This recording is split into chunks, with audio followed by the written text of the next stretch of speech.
il avait son fétiche dans sa chambre secrète, là, la chambre P. On appelle ça P. Donc le P là, il a une statuette. Quand il met l'épingle dans la tête, on devient fou. Si c'est le bras sera paralysé.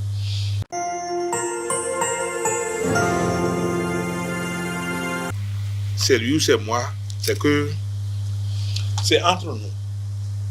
C'est entre nous. Vous là-bas. Hein. C'est lui ou c'est moi. Non, j'ai dit c'est entre nous. C'est une prêtresse. C'est une prêtresse qui ne me connaissait pas. Et là, c'est grave ce que j'ai fait. Donc, comme moi, je faisais les deux. Il y avait le maître qui m'avait dit, m'avait donné l'Ancien Testament. Ou bien, moi-même, je me suis dit, non, je vais acheter la Bible. Donc, j'ai acheté la Bible. Parce que j'avais l'intention quand même d'étudier la Bible correctement à fond. Donc, j'étais en train de lire la Bible et celle-là m'a vu, elle dit, qu'est-ce que tu es en train de lire ici? Elle dit, tu ne me connais pas. Hein. Vous ne pouvez pas voir le livre là seulement. Puis, en ce temps-là, vous comprenez, hein, ce n'est pas le livre, c'est la Bible. Mais, ce n'est pas ça. Hein. Si tu vas là-bas, là, tu vas me voir. Hein. Elle dit, qui moi je suis? Elle dit, ne dis pas ça. Ce n'est pas bon, ne dis pas ça. Ce n'est pas bon. Et elle a commencé par prononcer des incantations. Et les enfants étaient là. Elle a commencé par prononcer. Les enfants, hein? Non, les enfants. D'accord. Ça s'est passé à Lampon, là où. Elle a commencé par prononcer des incantations. Et un chef prêtre de Vaudou était venu nous surprendre. Moi, j'avais déjà dit, j'ai dit, tes oreilles sont plus proches de ta bouche que nos oreilles. Donc, c'est toi-même qui écoutes tout ce que tu dis. Et les enfants qui étaient là, j'ai dit, les enfants, c'est elle-même qui écoute tout ce qu'elle dit. C'est elle-même qui entend et qui écoute. Est-ce que vous avez entendu quelque chose? Les enfants disent non, on n'a rien entendu. J'ai dit, moi, je n'ai rien entendu. Hein. Vous avez entendu? Les enfants disent, c'est fini. Restez à côté de moi, il n'y a rien. Donc, c'est comme ça. Le chef prêtre qui est arrivé, il a commencé par prononcer des incantations pour purifier. Il a dit, laisse les enfants. Les enfants n'auront rien. C'est elle-même qui a ramassé ces trucs. Et le chef prêtre a dit, tu ne le connais pas? On va voir. On va voir ce qui va se passer. Donc, c'est dans 8 jours qu'elle est foutue complètement. Elle est devenue folle. Elle est devenue folle. C'est une prêtresse. Elle-même, elle a déjà évolué pour devenir juge. Donc, elle peut juger. Mais, comme elle ne m'a pas reconnu là, elle est devenue folle. Et ils étaient en train de faire une cérémonie. Elle a commencé par grimper un papayer pour dire qu'elle est en train de tuer l'arbre comme Oro. Une femme peut faire ça. Ça, c'est grave. Et quand elle a fait ça, les gens se sont soulevés rapidement pour la prendre et aller la mettre sous. C'est-à-dire la cacher. Sinon, c'est grave. C'est de là que les chefs prêtres ont fait une grande délégation pour venir me voir, me demander que la dame, je l'a pardonné. J'ai dit, bon, d'accord. Et j'ai donné des instructions qu'on a qu'à la ramener au couvent pour lui faire tout ce qu'il faut. Donc, elle va reprendre et on va la grader. Donc, voilà. Elle est devenue folle. On l'a ramenée au couvent. On lui a fait tout. Ses enfants ont dépensé. Lorsque votre maman devient folle, vous êtes obligé de dépenser pour qu'elle puisse revenir. Donc, il y a beaucoup de choses qui se font là-bas. Et je vais vous dire ceci, je vais directement dire ce qui s'est passé là. Quand on voulait faire la cérémonie de sortie, les gens viennent me voir et je donne les bénédictions et ils vont mettre les fétiches. Ils viennent me voir, je donne les bénédictions et ils vont mettre les fétiches. Moi-même, je ne vais pas sur les lieux. Vous comprenez ce que je veux dire?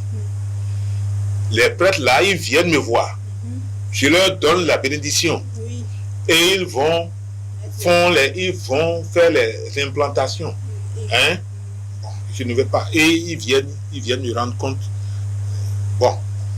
Donc pour celle-là, comme elle voulait grader, bon, et elle est guérie, donc on lui a prescrit, disons, les sacrifices à faire.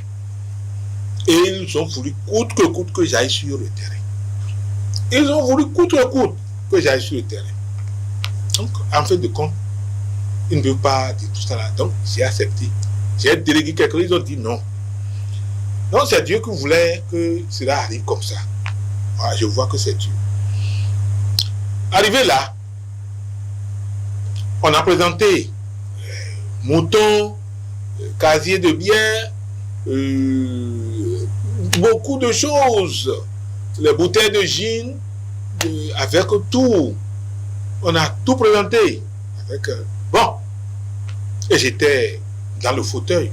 Les autres étaient assis un peu à l'écart. Comme j'étais le chef, assis dans le fauteuil, ils ont tout présenté. Je n'ai même pas regardé. Je ne sais même pas si quelque chose se passe.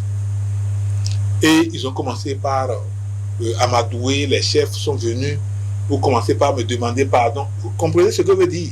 Parce que c'est à moi qu'ils sont en train de demander pardon maintenant pour que je puisse lui donner la bénédiction.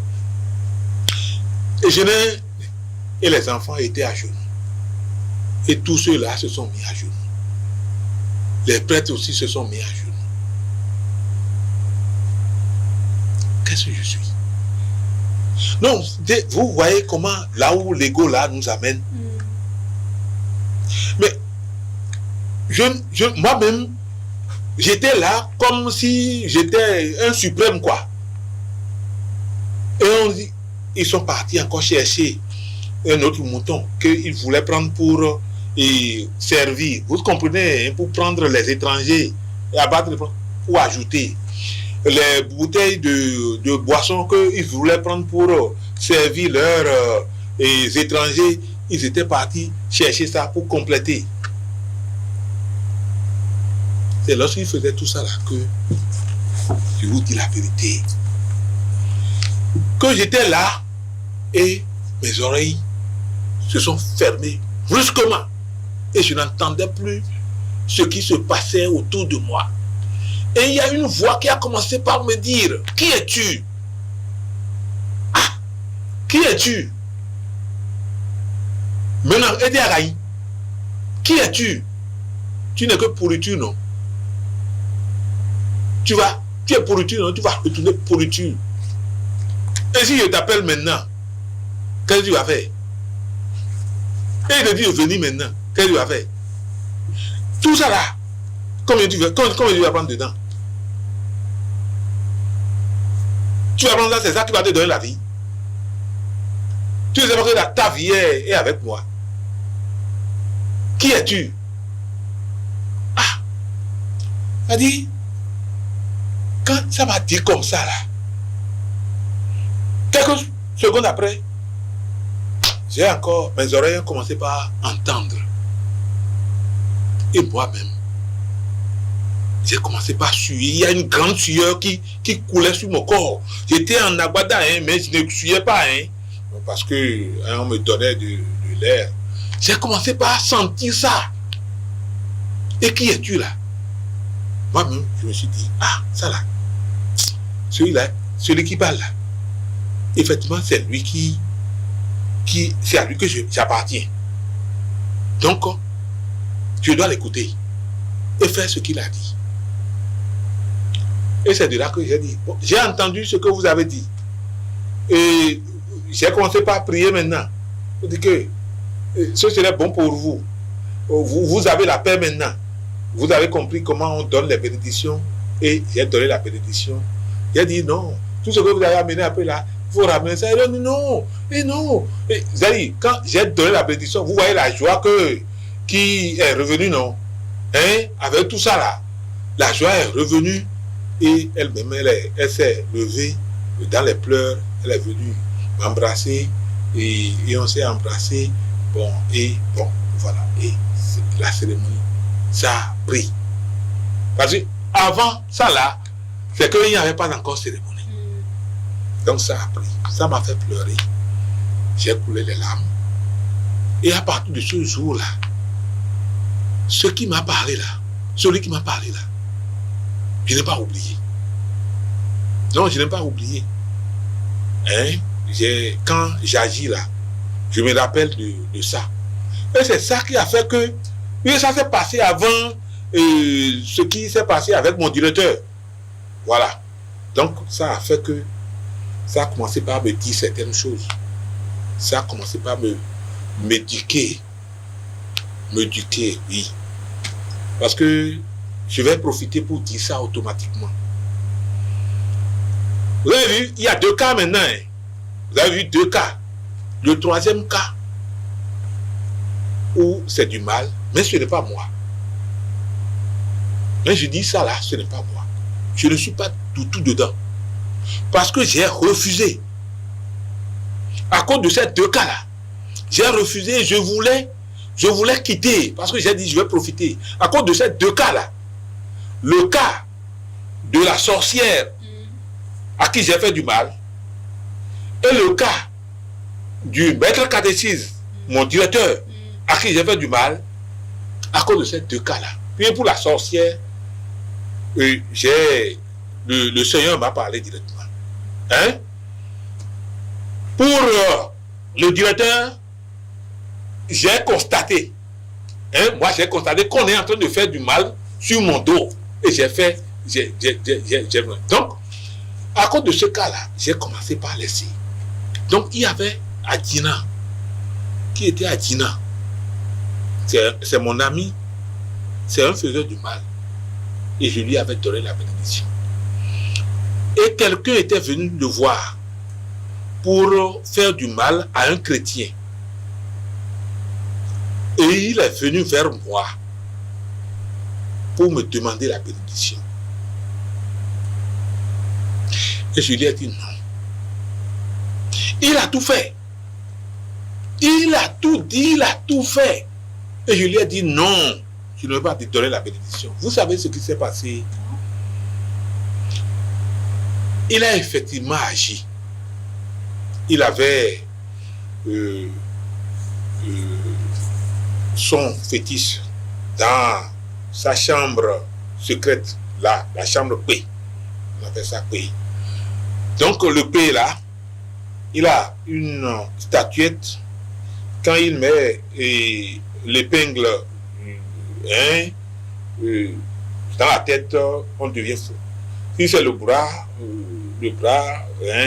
sera paralysé. Ainsi de suite, et il tue. Il tue. Donc, il a attaqué quelqu'un, lui a donné de l'argent. C'est ce qu'il voulait faire. Il voulait que je vais l'aider pour que l'objectif soit atteint. Moi, j'ai dit non. Et j'ai dit non, ne fais pas. Parce que je n'étais plus prêt pour faire ça. Et il est parti faire. Quand l'esprit est parti tomber sur l'intéressé, ça l'a pris. Et il a commencé par crier. Et comme c'est quelqu'un qui prie, et avec le renouveau, ils ont commencé par prier. Ils ont commencé par prier. Lui-même, il prononçait le sang de Jésus. Et il priait. Il priait. Et avec les autres, ils ont commencé par prier. Premier jour, il était comme ça. Deuxième jour, il était comme ça. Troisième jour, l'autre, il a cru que... Parce que dans notre système, quand ça c'est 3 jours, c'est que l'objectif est atteint et on peut, disons, quitter l'esprit. Donc, le 3e jour, il a quitté l'esprit. Et c'est lorsqu'il a quitté l'esprit que l'esprit là a abandonné l'autre. Le maître catéchiste. Et le maître, ce n'est pas le maître catéchiste. J'ai dit, c'est un autre. C'est un autre, d'accord. C'est un autre. Ce n'est pas le maître catéchiste, c'est Votre directeur. mon directeur. Donc, l'esprit l'a abandonné et pour le rejoindre. Et quand l'esprit est venu le surprendre, l'esprit est tombé sur lui. Là, c'est un retour. C'est un retour. Donc, vous savez qu'avec nous aussi, il y a retour. Ou bien c'est ça, non? Donc, quand les gens ont prié là-bas, l'esprit qu'il a envoyé pour faire le mal là, l'esprit là, le mal là est retourné et l'a trouvé, lui-même il n'était pas dans l'esprit. Parce que s'il était dans l'esprit, l'esprit va le trouver dans l'esprit et ils vont parler, ils vont communiquer dans l'esprit. Mais comme lui-même n'était plus dans l'esprit, l'esprit est tombé, il ne pouvait plus lui dire retourne. Et s'il était dans l'esprit, l'esprit va venir et ils vont parler en esprit. Bon, donc, je vous dis ça pour vous dire les secrets, c'est des secrets. Hein? Et c'est ce qui s'est passé, il a quitté l'esprit et l'esprit est venu, donc il ne pouvait plus communiquer avec l'esprit. Et là, ça l'a pris. Ça l'a pris comme ça.